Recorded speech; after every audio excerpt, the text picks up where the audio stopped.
حي على الفلاح.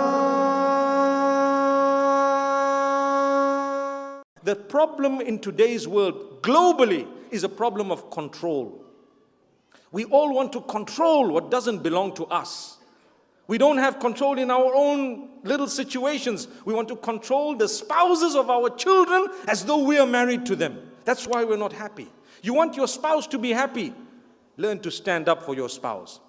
Moments ago, I heard Sheikh Ali, beautiful speech, and I was seated here. And he mentioned correctly how important it is for us to be so respectful to our parents, such that so many things, if your parents were to say this, you should listen to them. I agree.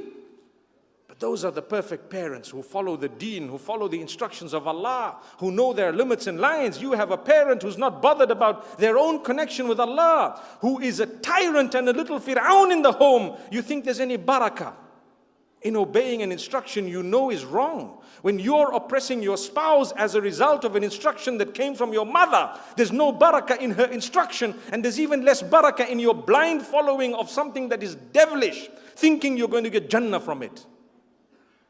I don't think you've heard someone say this the way I've said it before. But it's a reality.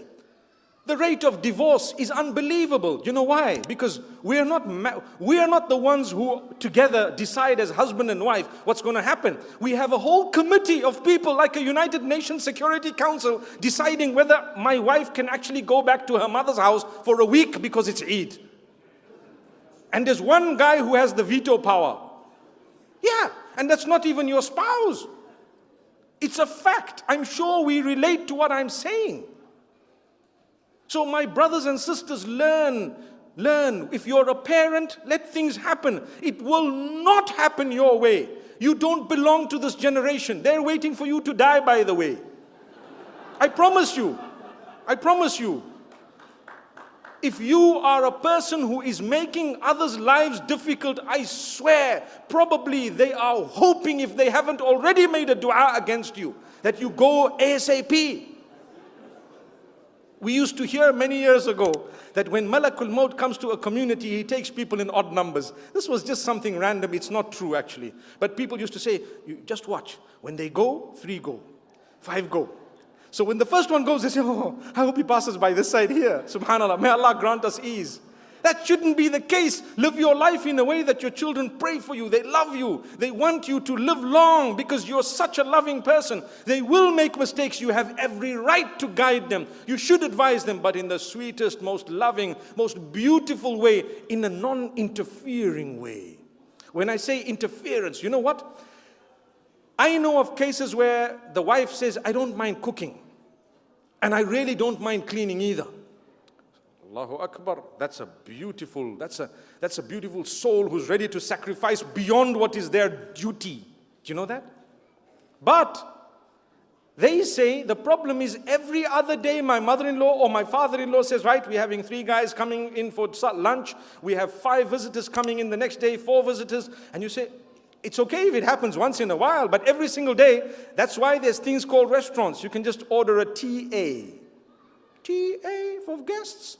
Trust me, the food at My Lahore is probably better than that at your home, subhanallah. May Allah grant us ease. If it happens so much, every single day, you're abusing your daughter-in-law. You're abusing the system in your home. That's what's happening. And I'm talking here of cultural homes. And then we say, no, but if visitors don't come to your house, how will you get Jannah? There's no barakah. Okay, bring people to work if really you can afford all of that. Because back at the time of the Prophet ﷺ, they had such a simple dish. Today, on top of telling you that there's going to be 10 guests coming and you're going to have to feed them, they'll tell you, we want this for starters. We want this for a second starter. We'd like this for a main dish. We'd like another main dish. We want a vegetable side dish. We want another side dish. And you must make this type of a dessert and so on and so forth, and you must get that tea with this type of milk, and you must serve it this way. Hang on, this is not a restaurant. This is not a restaurant. Make it simple. I tell people, you come to my home for a meal, you're going to get one thing. That's it. That's it. Meal. You're not going to get 5, 10 dishes like we're exotic, wealthy people who've never ever lifted a spoon. No, we work hard. Make life easy for people. Subhanallah. How do you make your spouse happy? Have you noticed what I've said? I'm only talking about the surroundings. I'm only talking about preparing the grounds to be happy. I haven't even got to how to speak to each other. But I want to get to some very, very powerful point, probably the most powerful point, which many of us disregard. I promise you, my brothers, my sisters, your connection with Allah as a couple will determine how happy you are. Did you hear that? Your connection with Allah as a couple will determine how happy you are.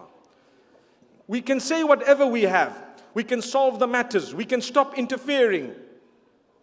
If you're not connected to Allah, you will not have a consciousness of Allah. When you don't have a consciousness of Allah and your relationship with Allah is not there, you develop a relationship with someone outside of your marriage. Why? Allah's not in the equation. So you fought to marry someone for 5 years. When you married them, the evening that you were married, you were busy texting another person.